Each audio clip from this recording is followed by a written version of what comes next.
مين مسيطر بالبيت ماما؟ مو حدا له ما فيش حدا مسيطر. لا يعني مين اللي له الكلمة الأولى والأخيرة؟ الكلمة الأولى والأخيرة أبوك طبعا. يعني هلا لو قلته بدي أروح بفكر بس إنه ممكن أخطب.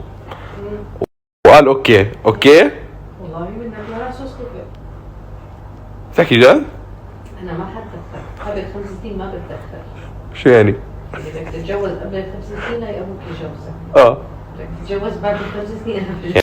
يعني ما حتحضري عرسي؟ لا بحضر بس يعني ما بتدخل بشيء مو زي وليد. شو يعني؟ ما برتب لك شيء ما بعمل لك